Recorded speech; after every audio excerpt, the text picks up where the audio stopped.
It is a big weekend of racing at Talladega Superspeedway. Always fun. I like four-wide racing. This guy, I don't know if he did or not, but he did it. And we're talking about one of the biggest names in stock car history, the Petty name.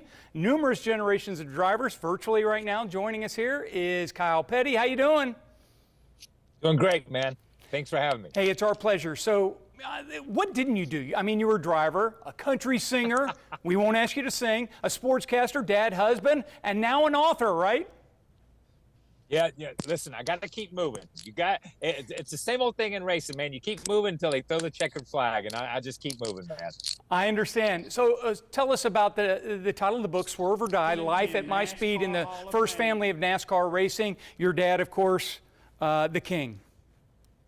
Yeah. You know what? I wrote the book because I tell people I was born in June of 1960, went to my first race in July of 1960, and I've been going back to the racetrack ever since. I feel like I was raised by Richard Petty and Bobby Allison and Donnie Allison and Cale Yarborough and guys like that.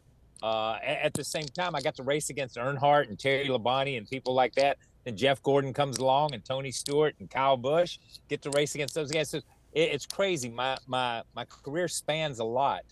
But a lot of things happen. I lost a son during that time to the sport, and so many other things happened. So with the pandemic, I had some time at home, had some time on my hands, and decided it was time to write something down. Yeah, I don't know if I could put myself out on pen and paper and let the world read it and see about it, but you mentioned the tragic loss of Adam on the track. I mean, how did you endure that time?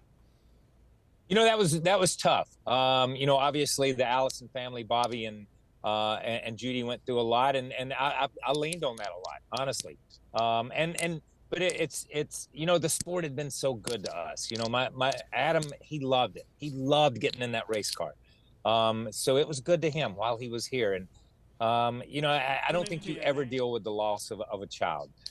You ever fully come to terms. It just gets the next day, and the sharp edges are knocked off. But he's still here in my heart and with me every day, and always will be. And my heart goes out to any parent that's ever lost a child. Understand, and appreciate you saying that as well, Kyle. This book, we're looking at the title now with the cover of it. You've got some, NASCAR is about the fans, and you've got some moments where you got a book signing this coming weekend, both here in Homewood and at the track. Yes, it's going to be in Homewood. Excited to be there, excited to be in a bookstore. Listen, this is the only time they've ever let me in a bookstore is when I come to sign my books. They wouldn't let me in to buy them. They were like, that guy can't read, man. We're not letting him in.